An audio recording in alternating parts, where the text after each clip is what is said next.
En el nombre del Padre, y del Hijo, y del Espíritu Santo. Amén. Dios te salve María, llena eres de gracia, el Señor es contigo. Bendita tú eres entre las mujeres, y bendito es el fruto de tu vientre Jesús. Santa María, Madre de Dios, ruega por nosotros pecadores, ahora y en la hora de nuestra muerte. Amén. Gloria al Padre, y al Hijo, y al Espíritu Santo, como era en un principio, ahora y siempre, por los siglos de los siglos. Amén. San José, ruega por nosotros. San Miguel, ruega por nosotros. Madre Santa, alcánzales el descanso eterno, y brille para ellos la luz perpetua. Descansen en paz, así sea. Que las almas de los sacerdotes difuntos, por intercesión de María Santísima, descansen en paz, así sea. En el nombre del Padre, y del Hijo, y del Espíritu Santo. Amén.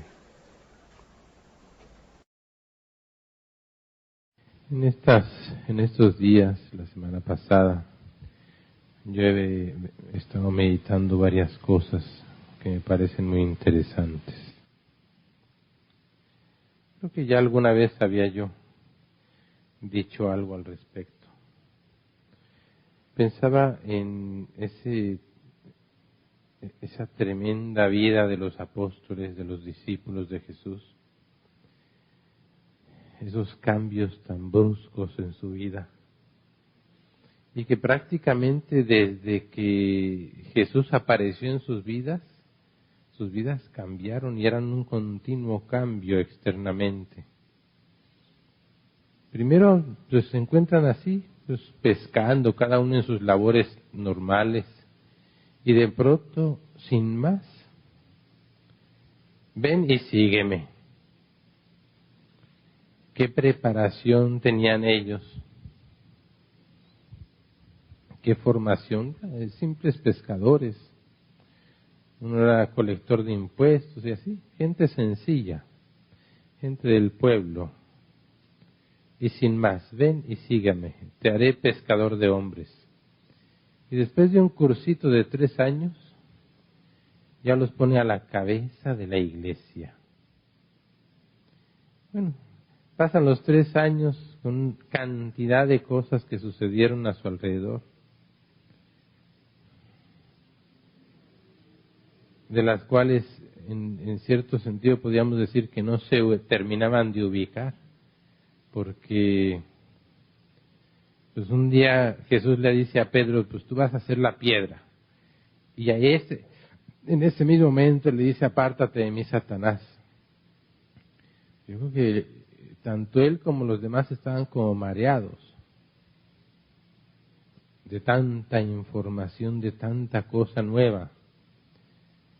De pronto veían que Jesús caminaba sobre las aguas, luego que resucitaba a un muerto, luego que multiplicaba los panes y los peces, pero por cantidades industriales. Y de pronto, sin más, a la cruz y lo matan. Debe sido un shock impresionante para ellos. Aún así, después de Jesús muerto, resucita y no se terminan de recuperar porque están dentro de ese mismo shock. Se les aparecía Jesús y se les iba. Se les aparecía y se iba. De pronto a veces se les aparecía de un modo y no lo reconocían, y cuando menos ya lo reconocían. Llegado un cierto momento, boom, se les va al cielo delante de sus ojos. Y unos ángeles le dicen, bueno, esta es la última vez que lo vieron. La próxima vez vendrá igual, así como vino, se fue. Así como se fue, vendrá.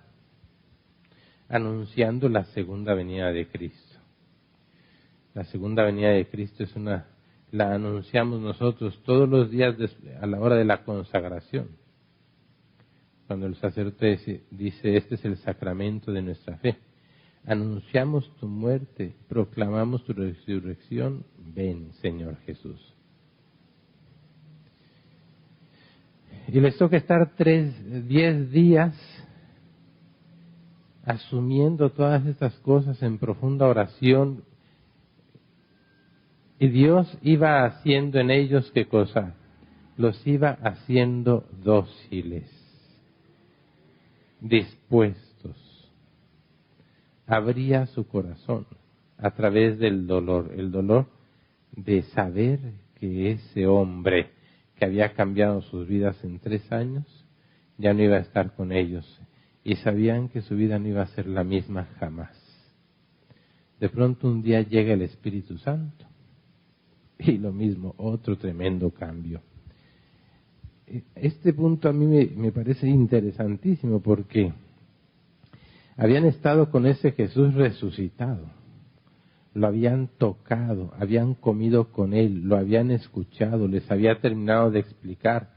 En varias ocasiones incluso él, estando entre ellos, dice que soplaba el Espíritu Santo y se los infundía.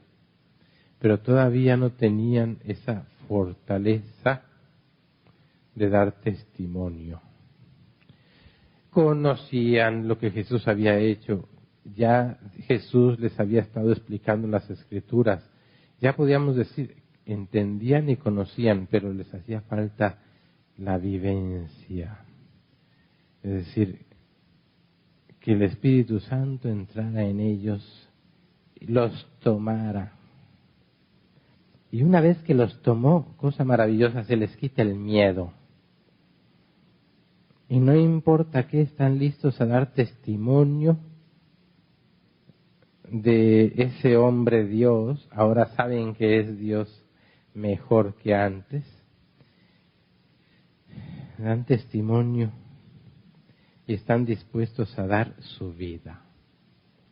Esto es muy interesante porque podríamos nosotros preguntarnos, yo lo dije muchas veces en el retiro, ¿estamos dispuestos a dar la vida? ¿Cuáles serán las dificultades o obstáculos que harán que nos quiten esa disposición, esa docilidad? Tenemos esa disposición, docilidad de dejarnos llevar, como le decía también Jesús a Nicodemo en otro momento, así como el viento no se sabe de dónde viene y a dónde va, así nosotros, no importa de dónde viene ese viento, no importando a dónde nos lleve, ser dóciles, como decía en algún ejemplo, como una hoja que va a caer, no se sabe dónde. Cuando tú la dejas, no se sabe dónde va a caer, depende del capricho del viento. ¿Qué importa? Un muerto, no importa si lo entierran en un lugar, en otro lo queman o lo que sea, está muerto.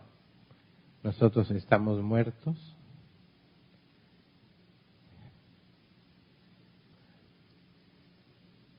¿Qué es lo que hace falta para que este anuncio del Evangelio, el anuncio del reino, que de un modo muy característico Jesús se lo muestra a Nicodemo? Interesante, a Nicodemo, al teólogo, al representante de los judíos doctos, bueno, ¿verdad? Porque los demás eran bastante malitos. Y le dice, tanto amó Dios al mundo que le dio a su Hijo único para que el que crea en Él no perezca, sino que tenga vida eterna. ¿Qué tanto estas palabras han tocado? ¿Qué efecto han producido en nuestra vida? ¿Cuánto hemos nosotros profundizado estas palabras de tal modo que verdaderamente hayan cambiado nuestra vida toda, interiormente y exteriormente, para vivir de una verdadera confianza, docilidad, disponibilidad para el Espíritu, para el reino de Dios? Importantísimo vivir esto, porque si no, no sucede en nosotros el siguiente paso, que dice Jesús ahí mismo, quien cree, porque dice, ¿verdad? El Hijo del Hombre no ha venido para juzgar al mundo, sino para que se salve por medio de él. No viene a juzgar, sino a salvar. En algún otro lugar Jesús dice que nos va a enviar a otro abogado, a otro paráclito, a otro abogado, el Espíritu Paráclito. Es decir, tenemos dos abogados, Jesús y el Espíritu Santo, y por si fuera poco la Virgen. Y en otro lugar, ahí mismo donde leíamos, quien cree no es condenado. En otras traducciones dice, quien cree no es juzgado. Que viene a ser la misma cosa, porque quien no es condenado es porque no ha sido juzgado. Porque el Hijo del Hombre no vino a juzgar, pero el que cree. ¿Qué es lo que nos va a dar a nosotros la certeza de que sí estamos creyendo, de que lo que nosotros creemos que es creer? Cuando yo digo sí, yo creo, ¿es eso lo que es? ¿O es nada más algo que a ti te parece, que tú crees, que tú sientes, pero que no es?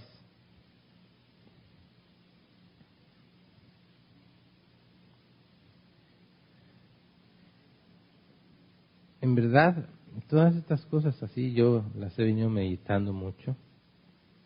Estuve también diciendo varias homilías alrededor de esto.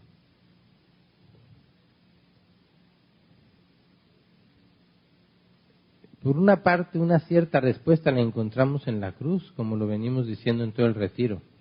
La cruz es la que nos va dando la certeza, es decir, la muerte, de que verdaderamente estamos dispuestos. ¿Cómo sufrimos la cruz de cada día? ¿Cómo la llevamos? ¿Con alegría o simplemente con resignación? ¿Qué grado de resignación? ¿Con amor? ¿Con gozo? ¿Con júbilo? Como lo dice por ahí también en algún día de las alabanzas, no me recuerdo dónde.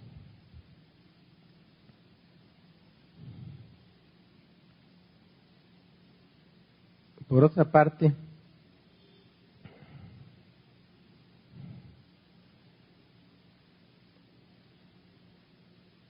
la docilidad. ¿Qué tanto somos nosotros mismos los que nos guiamos? Los que vivimos del yo creo, yo siento, a mí me parece, a mí me gustaría, etcétera. O de realmente de la voluntad de Dios, de ser dóciles a lo que Dios quiere. Es decir, como ser, por eso pone estos ejemplos Jesús, ser el siervo dócil. Y San Luis de Griñón de Montfort habla de la esclavitud mariana. ¿Puede el esclavo escoger lo que le gusta o simplemente está ahí para hacer la voluntad del patrón, de su dueño?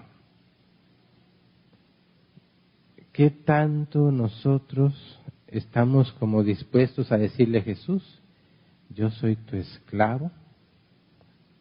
De acuerdo con las palabras de San Luis Griñón de Montfort, soy tu esclavo, haz de mí lo que quieras, yo voy a hacer tu voluntad. Habla de esto San Luis porque dice que de este modo es, y solo de este modo es que podremos ser verdaderos hijos.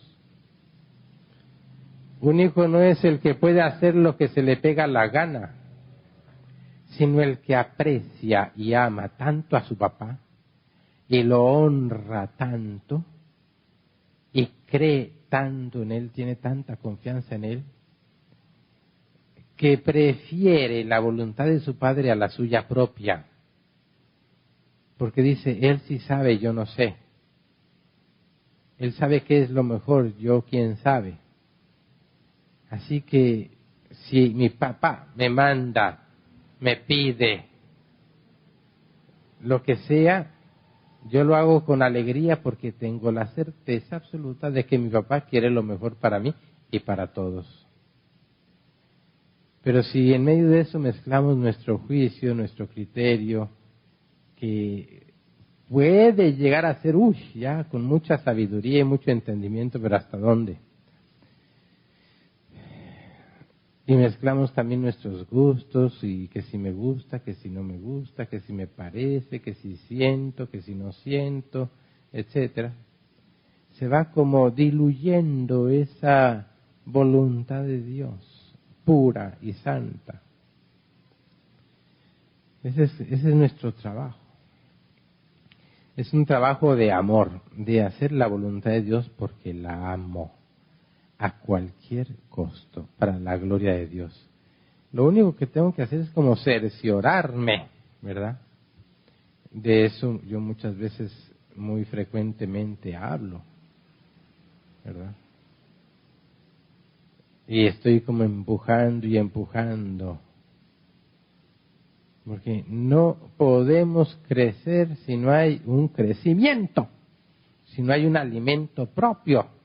El espíritu no puede crecer si no tiene su alimento propio. El alimento es hacer la voluntad de Dios. ¿Y cómo voy yo a hacer la voluntad de Dios si no la conozco? Cuanto mejor la conozco, mejor la voy a hacer. Cuanto mejor conozco el oficio de médico, carpintero, lo que sea, cualquier cosa, mejor lo conozco, mejor voy a desempeñar tal oficio. Nuestro oficio es, por encima de todo, hacer la voluntad de Dios. Cuanto más conozco esta voluntad de Dios y todos sus secretos, tanto más y mejor voy a hacer yo la voluntad de Dios con toda certeza. No voy a adivinar si me viene un paciente con una enfermedad rara. Si yo conozco mi oficio, sabré qué enfermedad y qué tratamiento seguir. Si no conozco sino solo una parte, no podré ejercer completamente mi oficio, la voluntad de Dios.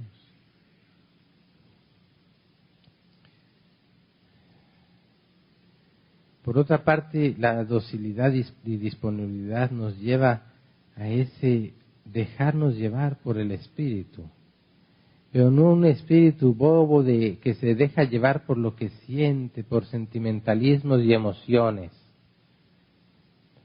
sino por la verdad pura y santa, el espíritu de la verdad.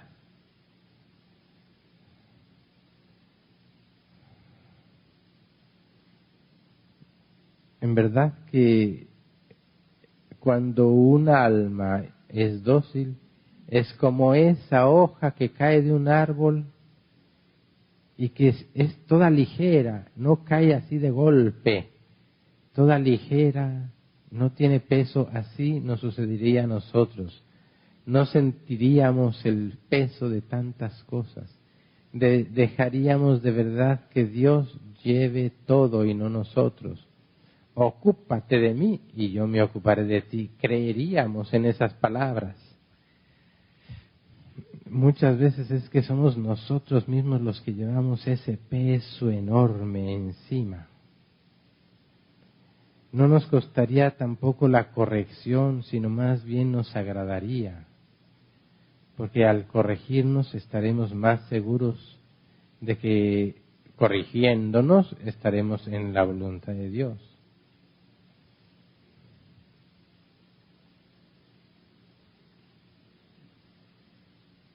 Estar con Jesús no era fácil, aun cuando Él era en vida.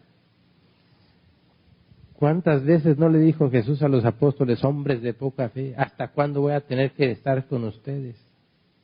Esta generación perversa no quiere sino signos. Vete, aléjate de mí, Satanás.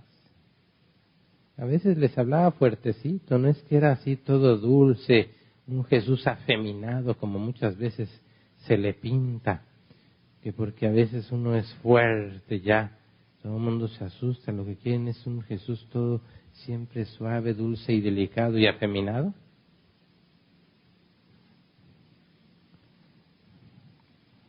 O alguien que de verdad nos corrija, nos ponga en nuestro lugar.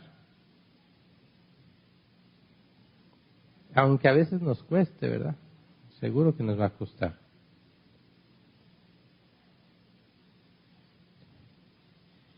Un poquito de todas estas cosas venía yo meditando. Sobre todo esa palabra que de verdad yo prácticamente no la había usado alguna vez, ¿no? Como que cosas misteriosas de Dios, ¿no? Pero esa palabra, docilidad, ser dóciles. Si la juntamos con las cosas que decíamos de la cruz, como la cruz nos doma, nos frena. Decimos lo mismo de un caballo bien domado, es muy dócil. La cruz nos hace dóciles.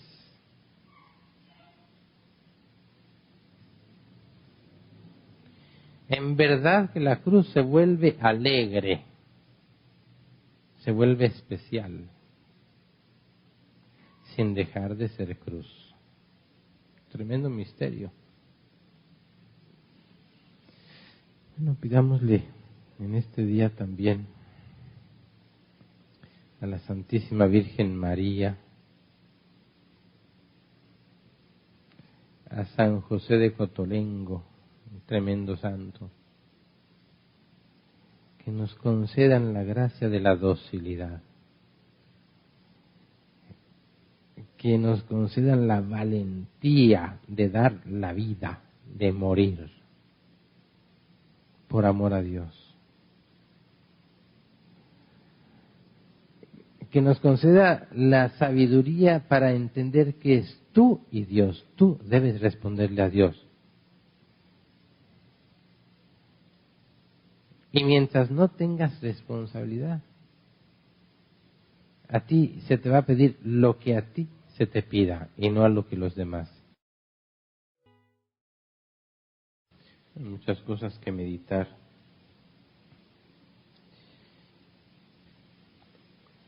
Pero bueno, dentro de todas ellas hay un punto que aquí me llama la atención. Y muchas veces lo hemos meditado y lo pienso mucho. Este Jesús, una vez que lo conocen ahí en su tierra, en Nazaret, quedaban escandalizados de lo que hacía. Qué fácil es escandalizarse. ¿Por qué? Porque una persona se salga de los estándares, es decir, del modo en que es la persona normalmente, del modo en que uno la ha conocido. Entonces empieza a escandalizar.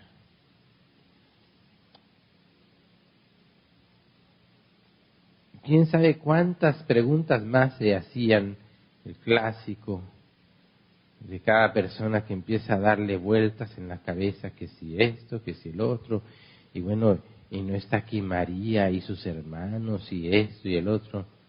Claro que definitivamente aquí entre paréntesis ya sabemos que hermanos se les llama a todos los primos, a toda la familia.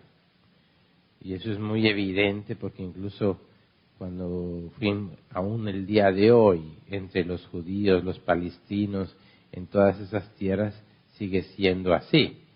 Cuando nosotros fuimos a Tierra Santa, el chofer del autobús un día llevó a 2 niños.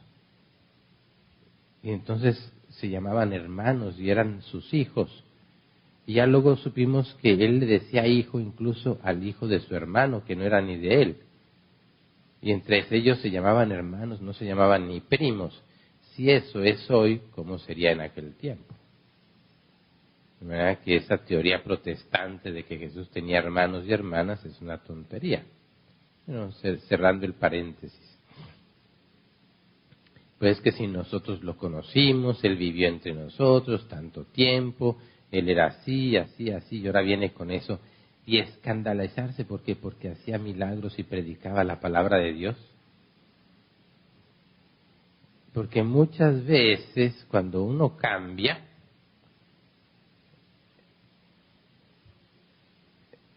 el solo hecho de desear cambiar, se está claramente diciendo que es posible cambiar si uno quiere cambiar. Esas historias que se dicen que cuando uno ya está viejo es difícil cambiar porque tiene uno demasiadas cosas, esas son mentiras. Mentiras del mundo, engaños del espíritu de la mentira, eso no es cierto. Todo el mundo puede convertirse. Yo he conocido personas que a los 60 años entran a Alcohólicos Anónimos y cambian de vida y son personas ejemplares.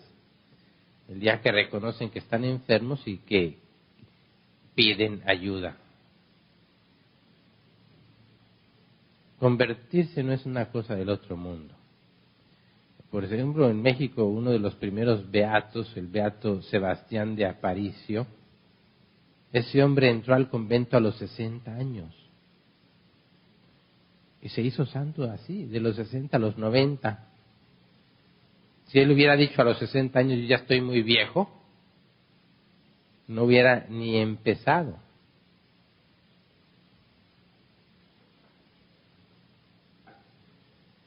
San José de Calasanz también ya a edad avanzada empezó su obra de los escolapios. Escolapios que viene de escuelas pías, escuelas para niños de la calle. Así fue como empezó él. Y así muchos otros. En Dios no hay edades.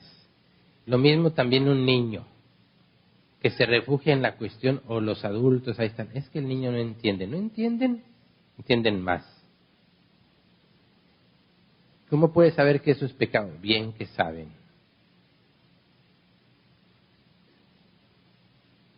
En Dios son almas, y un alma que tiene 100 años o que tiene 5 años es lo mismo exactamente, son almas.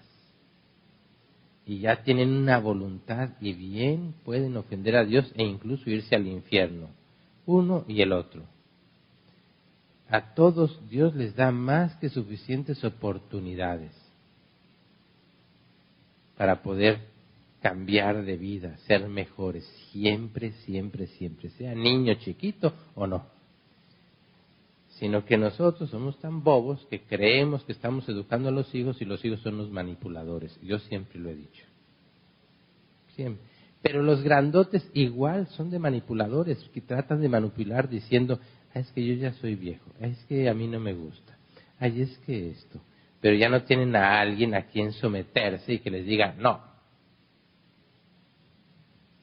Pero igual de caprichoso que es un niño, así es un adulto. Y no se dice a veces de esa persona ya muy adulta que tiene que ser cuidada por su hijita. Es decir, la señora de 80 años que la cuida su hija de 60 años. Y que el clásico, ya no aguanto a mi mamá porque es una niña chiquita, caprichosa, no hace caso. Igualito que un niño chiquito. Porque nunca en su vida dejó de ser caprichosa.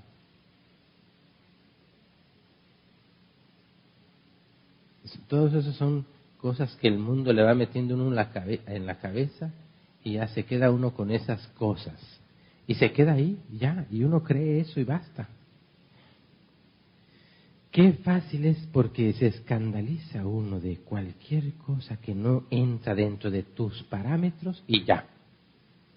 Así, por ejemplo, como Jesús no entró dentro de sus parámetros ahí en Nazaret, se escandalizaron y no pudo hacer muchos milagros porque no creían, no tenían fe.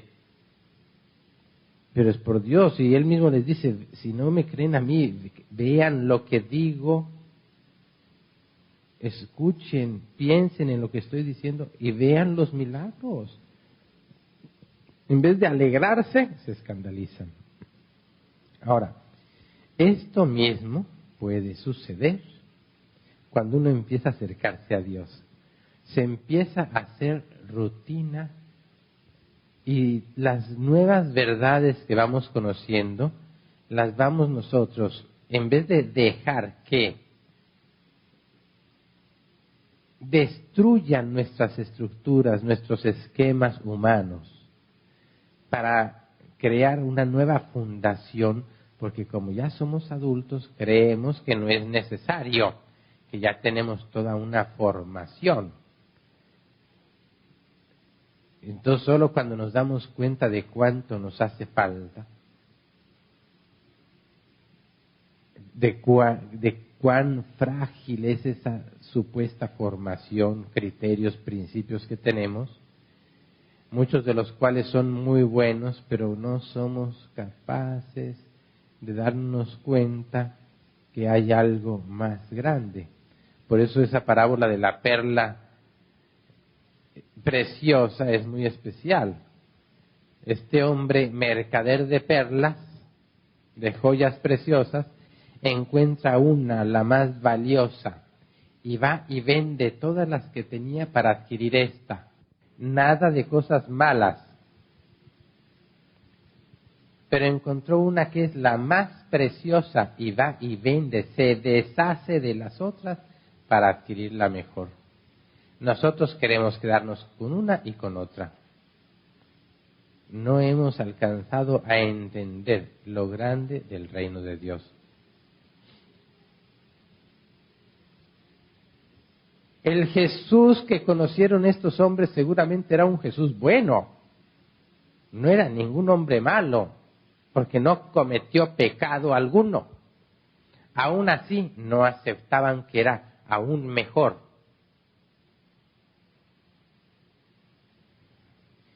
Eso nos puede suceder en el campo personal y en el campo comunitario, muy fácilmente. Porque seguimos comparando lo que conocemos, sabemos, creemos, con lo que está viniendo. Y el Jesús que vivió la vida oculta al Jesús que vive la vida pública es totalmente diferente, por eso los escandaliza. Usa esa palabra el Evangelio, quedaban escandalizados. ¿Se imaginan escandalizarse de Jesús? Eso nos pasa a nosotros tantas veces cuando conocemos una nueva verdad y nos pone en evidencia ante ti mismo, más fuerte cuando no es solo ante ti mismo. Cuando queremos levantarnos como jueces de situaciones, y es bien delicado saber discernir. Entonces de ahí sucede una cosa, que es que le va pasando a todos, y yo se los he dicho muchas veces. Al menos quien ha escuchado frecuentemente los cassettes podrá recordarse que en muchas ocasiones lo he dicho. Llega un momento en la vida espiritual en que empieza todo a ser como muy rutinario. Entonces, la emoción del inicio se empieza a perder. También porque Dios mismo así lo permite, porque como vivimos demasiado de emociones, de sensibilidad, entonces nos da eso para poder al menos atraernos de ese modo. Le pasaba a los apóstoles. Vieron todo lo que vieron y el día en que apresan a Jesús y lo crucifican se escandalizaron. No entendían ya qué estaba pasando. Se quedaron totalmente desubicados, trastornados. Estaban encerrados por ahí, ocultándose porque tenían miedo de ser apresados.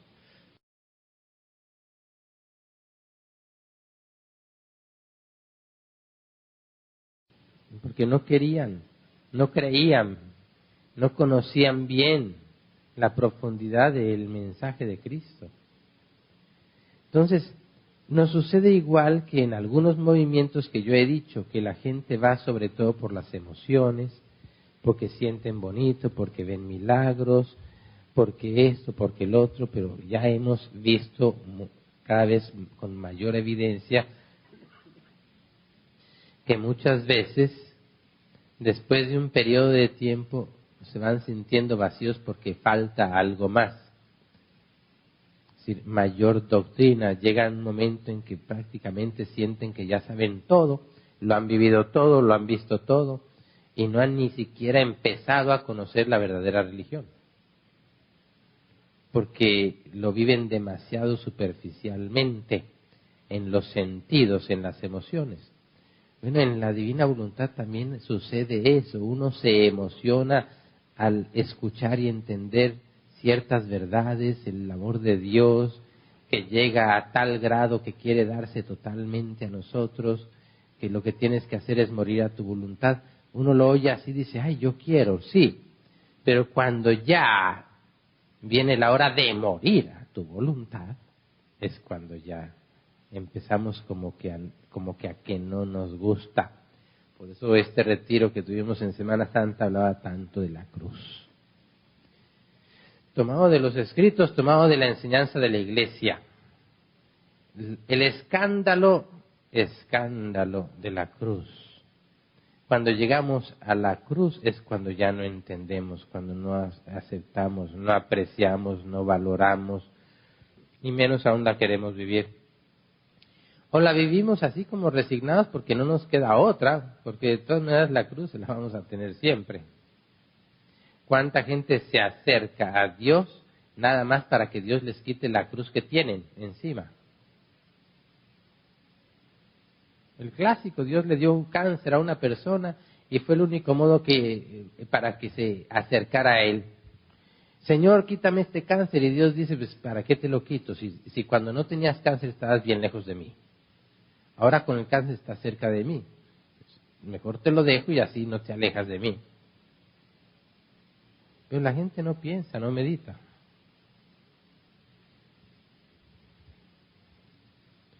Entonces es muy fácil que porque uno no siente ya ganas, está uno frío, árido, uno ya lee y no encuentra nuevas emociones, nuevas luces, nuevas cosas así que nos motiven. ¿Qué es lo que te está motivando? Que te den nuevos ánimos, nueva fuerza, que sientas así esa alegría y vamos para adelante. Y es que hacía falta la cruz. Hacía falta también darnos cuenta que a Jesús no se le sigue con emociones, sino con integridad, con docilidad, incondicionalmente, sin condiciones, que va a haber momentos, y se lo repito de nuevo, y yo lo decía desde hace mucho tiempo, en que cuando un alma quiere llegar al grado más alto de unión con Dios, y el cristiano que no desea llegar al más alto grado de unión con Dios no se puede llamar cristiano, ya lo sabemos. Entonces, cuando llega a ese grado, de ese deseo, Dios pone al alma en el crisol para purificarla. ¿O qué creíamos que nosotros no necesitábamos purificación alguna? Que somos tan buenos y que nuestros pecados han sido tan chiquitos que no necesitábamos purificación alguna para poder llegar a ese máximo grado de unión con Dios. ¿Cuál es además nuestro propósito de estar en Dios, en la divina voluntad? Es realmente, empecemos por ahí, es real y verdaderamente la sola gloria de Dios. Está en todo nuestro ser, el solo y único deseo, sin mezcla de otros, de yo solo quiero hacer feliz a Dios. o está mezclado, semimezclado, como una agua cristalina, pero con un poco de sucios o muchos sucios de otros pequeños deseos y aquí y allá. O nos forjamos nosotros una idea de lo que es, con algunos elementos que tenemos y creemos y así, pero se nos olvidaron otros, los más importantes. ¿En qué lugar fue en el que Cristo le dio al Padre la mayor gloria? En la cruz. Debemos ser otros Jesús nosotros, pero sin cruz.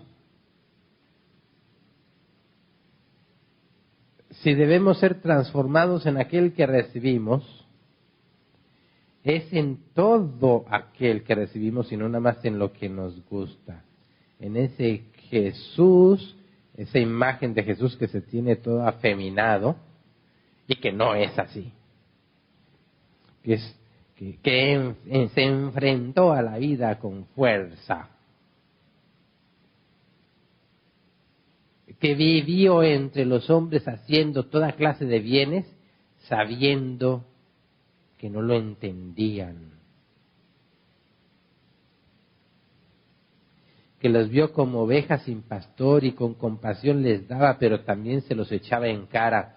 Ustedes me siguen porque les di de comer. Busquen el pan que no perece. ¿Hasta cuándo estaré con vosotros? Ya estoy cansado de estar con ustedes, en otras palabras. Esta generación perversa busca signos y solo el signo de Jonás se les va a dar. Yo no vine a traer la paz, sino la división. Y de ahora en adelante en un lugar estarán divididos. Fuego vine a traer a la tierra y cuánto deseo que ya esté ardiendo. ¿Por qué nos saltamos esas frases? ¿Por qué nos gustan solamente esas frases todas color de rosa y muy románticas y se nos olvidan las otras? ¿Por qué tenemos a veces en nuestras paredes bienaventurados los estos, bienaventurados los otros, pero no lo tenemos puesto en el corazón, no nos sentimos bienaventurados si somos pobres, si lloramos, si somos perseguidos? Bien poca misericordia tenemos muchas veces porque a veces nos hacen cualquier cosa y ya estamos gritando y en público y diciendo quién sabe qué barbaridades. A mí me respetas, a mí esto, a mí el otro, ¿yo qué? Yo no te he dado esa confianza, ¿qué es eso? Qué vergüenza de un cristiano escuchar eso. En vez de un poco de humildad. Decimos una cosa y cualquier cosita ya cambiamos de opinión. El abandono en las manos de la providencia, ¿cuál?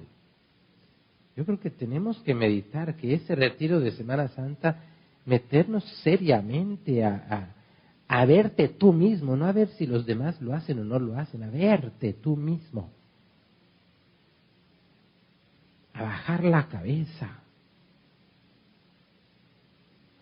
Muchas veces a cumplir nuestras promesas delante de Dios. Le hemos dicho, yo quiero a cualquier costo amarte. Bueno, a ver, nos está dando la oportunidad de ese a cualquier costo.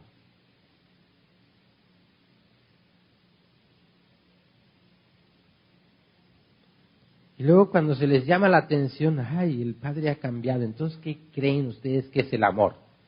Que les diga que todo va bien. No dice por ahí a los hebreos, y lo leí en el retiro, Dios a quien ama lo reprende, porque no son ustedes bastardos, sino hijos. A quien ama lo reprende. Aún no has soportado hasta la sangre y la reprensión del Señor, porque Dios a quien ama lo reprende, lo castiga. Y cuando alguien nos hace una pequeña corrección, ay, ya estamos todos temblados, es que yo ya nada más hablo con el Padre, ya es puro regaño. ¿Qué es eso? Eso es de niños chiquitos, aquí no.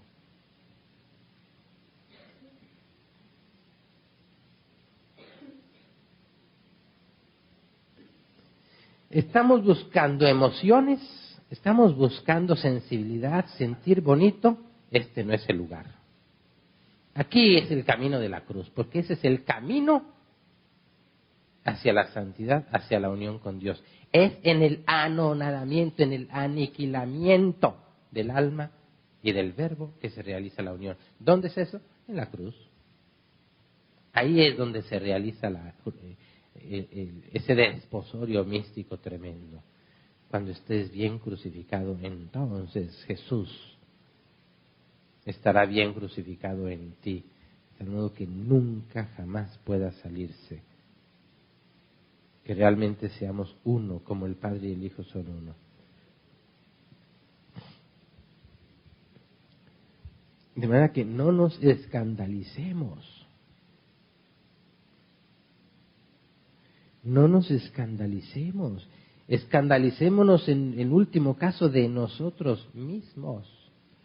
Abramos los ojos y démonos cuenta de lo frágiles que somos y por lo tanto, con mayor fuerza, agraparse, agarrarnos a Dios, aferrarnos a Dios, a eso que nos quiere dar, que es su reino, que ya es evidentísimo que está así caminando. ¿Crees? ¿Tú crees que realmente el reino de Dios ya arrancó? Sería bueno preguntarnos esto. ¿Qué clase de reino? Porque si tú crees que no es como yo les estoy diciendo, más te vale que empieces a predicar el modo que tú crees. Más te vale. Nada de que, ay, no, eso yo me lo tengo para mí. No, hombre, no.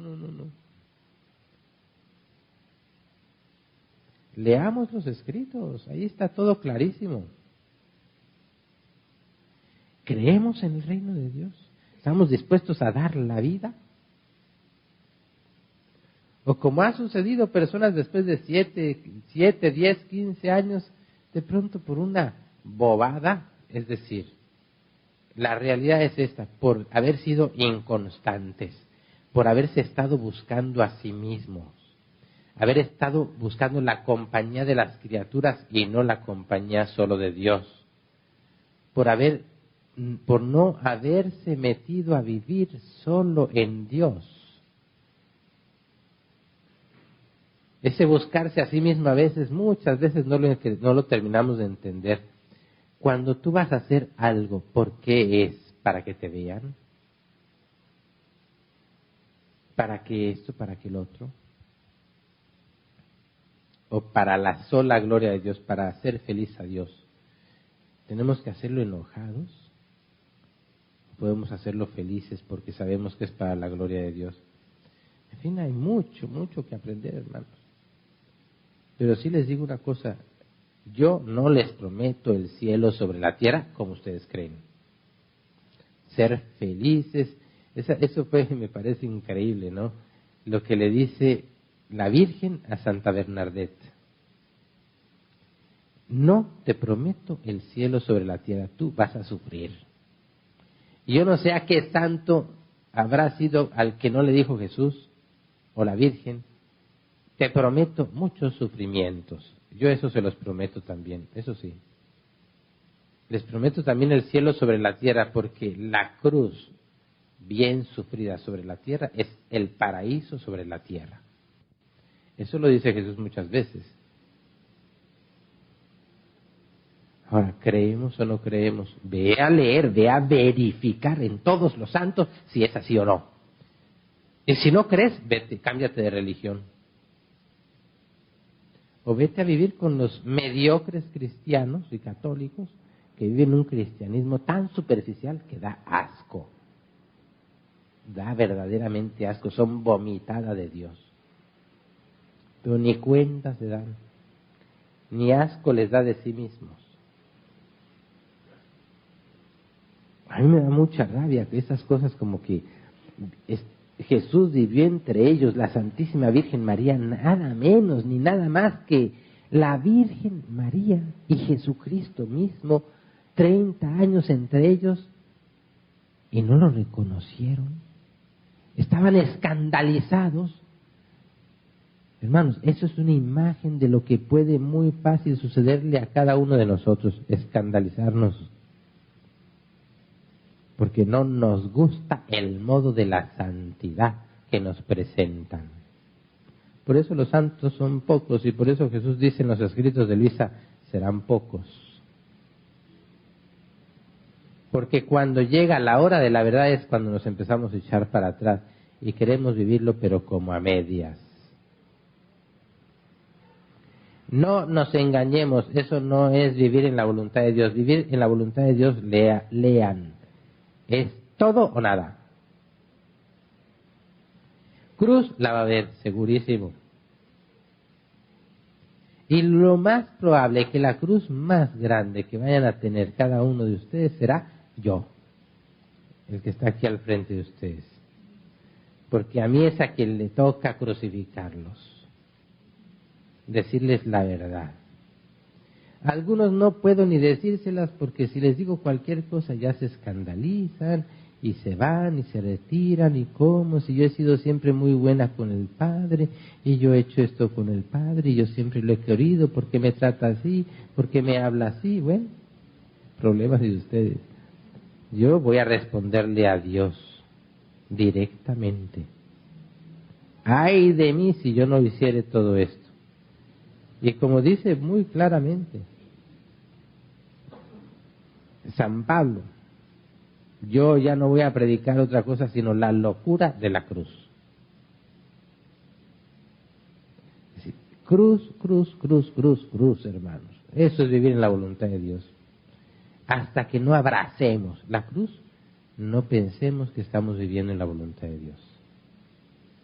Cuando la abraces verás que se transformará en luz. Pero no creas que a ti ya se te transformó en luz, porque repito, cuando cualquier cosita ya estamos llorando, criticando, chismoseando.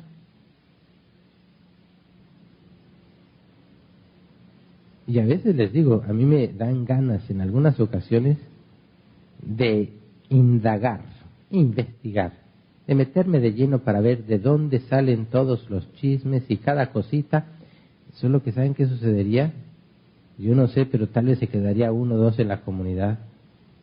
Digo toda la comunidad, internos y externos, porque todos todavía un poco de chisme aquí y allá, y si no por fuera, por dentro. Tenemos que terminar con eso. Eso es uno de los peores venenos, de ese tipo de veneno lento que va haciendo un daño que no nos imaginamos. Por eso San Alfonso María Ligori decía bien, ve a recoger las plumas que regaste.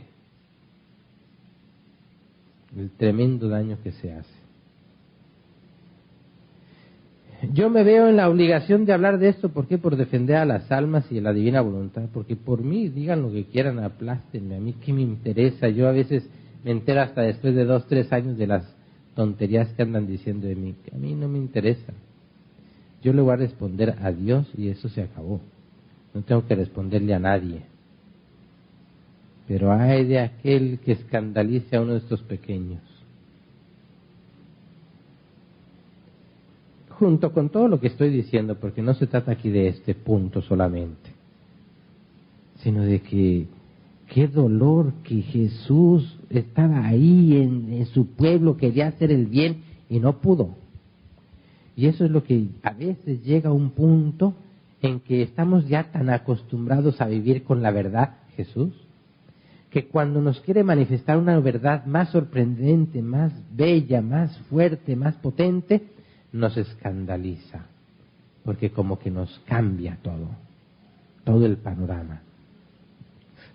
Si yo hablándoles de las cosas de la tierra no me entienden, ¿cómo podría hablarles de las cosas del cielo?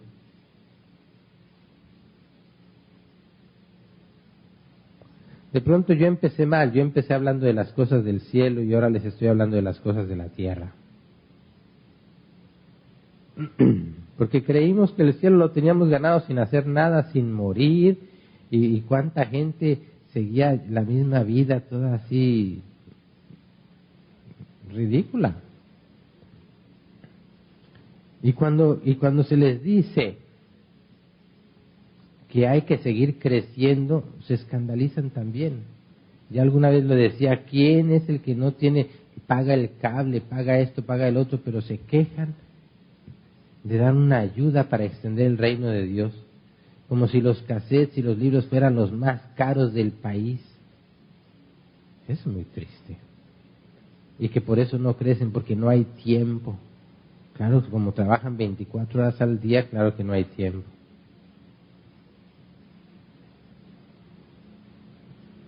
Ahí sí, el que le quepa el guante, que se lo achante.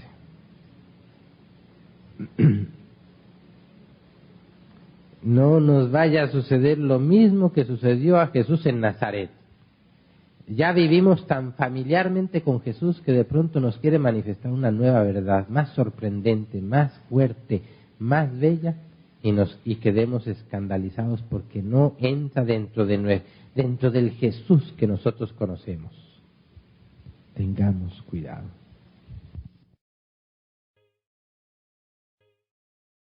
Caminando un poquito por donde estamos en estos días, caminando, me parece muy interesante. Es como de una de esas parábolas que Jesús dice sin palabras. Cuando ya lo iban a proclamar rey, ¿por qué no se dejó? No había pasado nada. Se escapa, se va solo a la montaña porque dice, ese no es el reino que yo vengo a instaurar. Cualquier político, cualquier persona hubiera aprovechado la ocasión. ¿Qué mejor ocasión?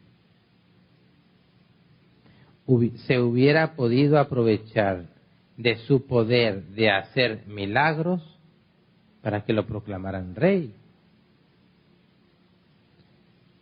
Si fue, según lo que nos dicen las Escrituras, en 2 ocasiones que multiplicó el pan, pudo haberlo hecho otras tantas veces y en medio de Jerusalén, y no lo hizo, no escogió ese modo para reinar.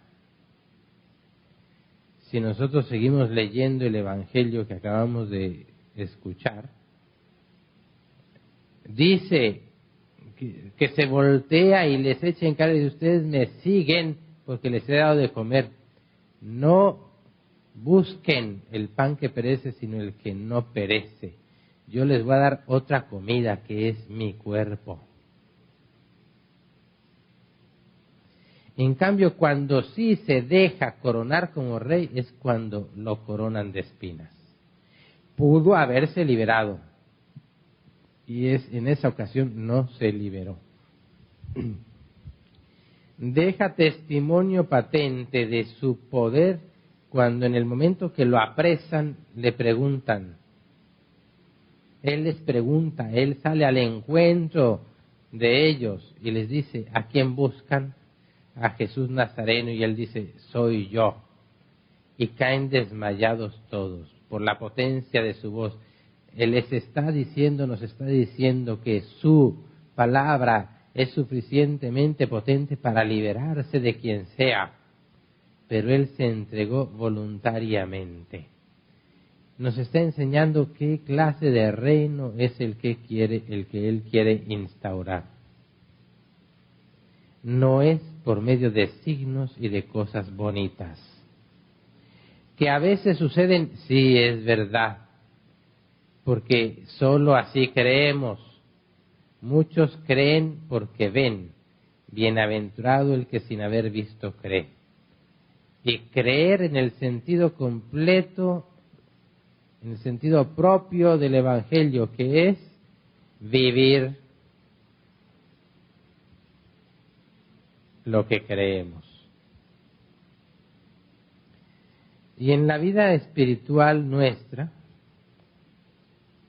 cuando nos sucede algo bonito, cuando se multiplican los buenos pensamientos, la devoción, cuando comemos de ese pan que se multiplica, que es esas luces frecuentes, emociones frecuentes. Entonces sí queremos proclamar a Jesús Rey.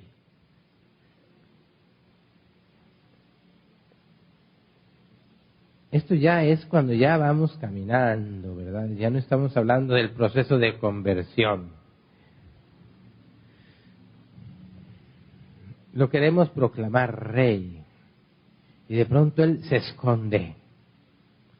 Si me vas a proclamar Rey, por eso estás equivocado.